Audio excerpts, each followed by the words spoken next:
ದೊಡ್ಡೇರಿ ಬಳಿ ಫಾರ್ಮ್ ಹೌಸ್ನಲ್ಲಿ ನಕಲಿ ಔಷಧ ಪತ್ತೆ ಪ್ರಕರಣಕ್ಕೆ ಸಂಬಂಧಪಟ್ಟಂತೆ ಇವತ್ತು ಅಥವಾ ನಾಳೆ ಎಸ್ಐಟಿ ರಚನೆ ಮಾಡ್ತೀವಿ ಅಂತ ಹೇಳಿ ಸಚಿವರು ಹೇಳಿದ್ದಾರೆ. ಈಗಾಗಲೇ ಯುಟಿ ಖಾದರ್ ಮತ್ತು ಪ್ರಿಯಾಂಕ್ ಖರ್ಗೆ ಇಬ್ರು ಕೂಡ ಚರ್ಚೆ ನಡೆಸಿದ್ರು, ಸಭೆ ಮಾಡಿದ್ರು. ಇದಾದ ನಂತರ ಪ್ರಿಯಾಂಕ್ ಖರ್ಗೆ ಹೇಳಿದ್ದಾರೆ ಹೇಗೆ ಮತ್ತು ಎಲ್ಲಿ ಮಾರಾಟ ಮಾಡ್ತಾರೆ ಅನ್ನುವಂಥದ್ರ ಬಗ್ಗೆ ವಿಸ್ತೃತವಾಗಿ ತನಿಖೆ ಮಾಡಬೇಕು, ಹೇಗೆ ತಯಾರಿಸ್ತಾರೆ, ಎಲ್ಲಿಂದ ಬರುತ್ತೆ, ಎಲ್ಲಿಗೆ ಹೋಗ್ತಾ ಇದೆ, ಇದೆಲ್ಲದರ ಬಗ್ಗೆನೂ ಕೂಡ ತನಿಖೆ ಮಾಡೋದಕ್ಕೆ ಇವತ್ತು ಅಥವಾ ನಾಳೆ ಅಷ್ಟರಲ್ಲಿ ಒಂದು ಎಸ್ಐಟಿ ಫಾರ್ಮ್ ಮಾಡ್ತೀವಿ ಅನ್ನುವಂಥದ್ದನ್ನು ಸಚಿವರು ಹೇಳಿದ್ದಾರೆ. ಯುಟಿ ಖಾದರ್ ಅವರು ಅದ್ರ ಬಗ್ಗೆ ತಮಗೆ ಮಾಹಿತಿಯನ್ನು ನೀಡಿದ್ದಾರೆ. ಈಗಾಗಲೇ ನಾವು ಅವರು ಕೂಡ ಚರ್ಚೆ ಮಾಡಿದ್ದೇವೆ.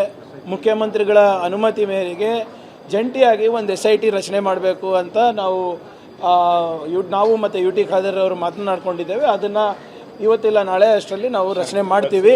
ಬೋತ್ ಹೆಲ್ತ್ ಡಿಪಾರ್ಟ್ಮೆಂಟ್ ಮತ್ತು ನಮ್ಮ ಪೊಲೀಸ್ ಇಲಾಖೆನೇ ಸೀನಿಯರ್ ಆಫೀಸರ್ಸನ್ನು ಹಾಕಿ ಈ ಔಷಧಿಗಳು ಎಲ್ಲಿ ಮ್ಯಾನುಫ್ಯಾಕ್ಚರ್ ಆಗ್ತದೆ, ಲೇಬ್ಲಿಂಗ್ ಎಲ್ಲಾಗ್ತದೆ, ಮತ್ತು ಇದನ್ನು ಯಾರು ಪ್ರೊಕ್ಯೂರ್ ಮಾಡ್ತಾರೆ, ಪ್ರೊಕ್ಯೂರ್ ಮಾಡಿಬಿಟ್ಟು ಯಾವ ಹಾಸ್ಪಿಟಲ್ಗಳಿಗಿರ್ಬೋದು, ಬೇರೆ ಫಾರ್ಮಸಿಗಳಿಗಿರ್ಬೋದು ಮಾರಾಟ ಮಾಡ್ತಾರೆ, ಮತ್ತು ಯಾರು ಈ ಹಾಸ್ಪಿಟ್ಲಲ್ಲಿ ಯಾವ್ಯಾವ ಪೇಷಂಟ್ಗಳಿಗೆಲ್ಲ ಕೊಟ್ಟಿದ್ದಾರೆ ಇದೆಲ್ಲ ಗೊತ್ತಾಗಬೇಕಲ್ಲ.